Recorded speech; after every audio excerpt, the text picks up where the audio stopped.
Au moment où j'enregistre cette vidéo, on est fin novembre. J'ai commencé à appliquer cette méthode début 2022. Si on compare par rapport au S&P 500, le S&P 500 a eu une performance négative depuis cette date. La performance du portefeuille que j'ai constitué avec ma méthode dont je vais vous parler a été d'environ 25% depuis cette date, depuis le 12 janvier 2022, ce qui donne une surperformance du portefeuille par rapport au S&P 500 d'un peu plus de 28%. Je vous montre ici les actions qui constituent ce portefeuille. Alors il y a 2 grosses baisses dans le lot, sinon des bons choix. J'aurais pu masquer cette action-là, mais non, j'assume complètement mes choix. Le portefeuille que vous voyez là, la performance dont je vous ai parlé, c'est une performance fictive, entre guillemets. Mon portefeuille personnel est un dérivé en fait de ce portefeuille-là. La performance que je vous ai donnée, elle correspond à un portefeuille qui aurait été constitué à part égale avec ces 12 actions qui sont listées là. Je choisis sur cette chaîne de ne pas exposer mon portefeuille personnel. Les actions que vous voyez ici, j'ai investi sur certaines, sur d'autres non. En tout cas, ce sont toutes des actions dont j'ai fait l'analyse que j'ai envoyée aux abonnés d'un produit qui s'appelait le portefeuille, un produit payant, dans le cadre duquel, à peu près tous les mois, j'envoyais une ou plusieurs analyses d'actions qui me semblaient intéressantes à regarder, ou des actions sur lesquelles j'investissais personnellement et j'avais une transparence totale pour le coup sur le point de savoir si j'investissais ou pas sur telle ou telle action et pourquoi. Toutes les actions qui sont ici, je les ai trouvées grâce à la méthode dont je vais vous parler dans cette vidéo, donc qui est la méthode du cloning, qui repose sur un principe très simple qui est de cloner, de copier les investissements d'investisseurs professionnels que vous allez sélectionner pour diverses raisons et sur différents critères. On va aller plus en détail sur le process, sur comment j'applique cette méthode, mais sachez que dans cette vidéo, le but n'est pas de faire un cours sur le sujet. J'ai tourné une vidéo beaucoup plus détaillée sur le sujet dans laquelle j'explique comment je sélectionne les investisseurs, comment je trouve quels sont leurs investissements et leurs meilleures convictions, comment je fais le tri pour moi personnellement investir sur telle ou telle action. Et puis j'ai constitué un fichier avec la liste des investisseurs professionnels que je suis personnellement. Sur cette liste, j'ai aussi indiqué quelles sont leurs nouvelles convictions et leurs meilleures convictions. Tout ça, c'est du contenu exclusif qui vient inaugurer mon Patreon. Donc si vous voulez soutenir ma chaîne ou si vous êtes intéressé pour en savoir plus et avoir vraiment un pas à pas très actionnable sur cette méthode-là dont je vais vous parler dans cette vidéo et dont je vais tracer les grandes lignes dans cette vidéo, eh bien, je vous invite à aller vous abonner, le lien est en description.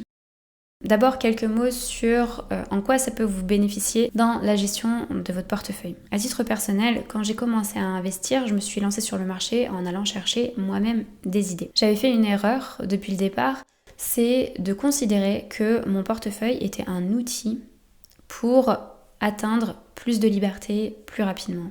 Ça m'a poussée à tout le temps essayer d'agir, tout le temps essayer d'utiliser mon cerveau pour trouver les meilleures idées sur lesquelles investir. Et finalement, c'était une pression que je me mettais à moi-même de toujours se dire que je pouvais trouver mieux, je pouvais trouver la nouvelle opportunité, celle qui allait me faire passer un palier supplémentaire. Je me suis rendu compte finalement que mon énergie était mieux utilisée à me développer professionnellement et trouver les moyens d'investir plus, plutôt que chercher à avoir toujours la meilleure performance. J'ai adopté une approche beaucoup plus paresseuse et beaucoup plus lente.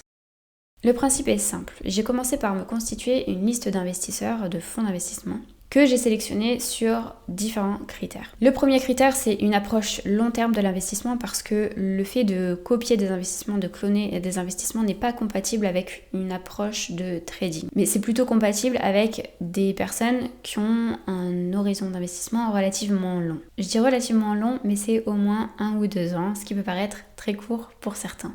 Une approche long terme, une bonne performance historique et une surperformance par rapport à leur indice de référence. J'ai aussi sélectionné des fonds qui ont un portefeuille plutôt concentré et de préférence avec des dirigeants qui mettent aussi leur argent sur la table et qui investissent leur argent personnel aux côtés de l'argent de leurs clients.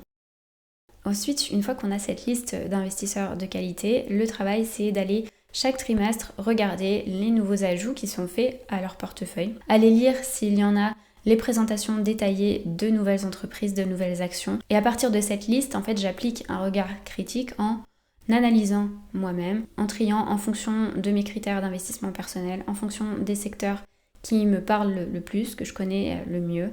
Et puis enfin, eh bien, j'achète. Si je tombe sur une action sur laquelle je partage, après mon analyse personnelle, la conviction de l'investisseur du fonds d'investissement en question. Cette façon d'investir, vous voyez bien, elle me permet d'économiser un temps précieux sur mes recherches, puisque c'est un peu comme si vous aviez envie de manger des champignons. Je vais plus à l'aventure rechercher dans la forêt des champignons. C'est plaisant de se promener. C'est plaisant d'avoir la satisfaction d'avoir trouvé soi-même ce qu'on mange, surtout si au final c'est bon, mais ça peut être épuisant si c'est trop répétitif. Ça peut être aussi dangereux parce que on n'est pas forcément expert de tout, loin de là, et bien on peut s'empoisonner. Et donc l'approche que je suis finalement, c'est d'aller sur le marché de producteurs du coin, acheter 2-3 truffes, et puis je suis beaucoup plus sereine et j'économise beaucoup plus d'énergie. L'autre avantage pour moi, c'est que ça élargit énormément mon champ de vision en m'exposant à des idées que je n'aurais jamais eues moi-même, parce que je n'aurais jamais eu l'idée de regarder dans tel ou tel coin du marché. J'attends que des professionnels qui ont accès à beaucoup plus d'informations que moi, qui ont plus d'expérience que moi, qui consacrent tout leur temps à faire ce travail, qui consacrent leur temps aussi à rencontrer directement le management des entreprises dans lesquelles ils investissent, eh bien je leur laisse le soin d'écrémer pour moi le marché et de m'apporter finalement la crème de la crème pour qu'ensuite j'aille pêcher dans une petite mare avec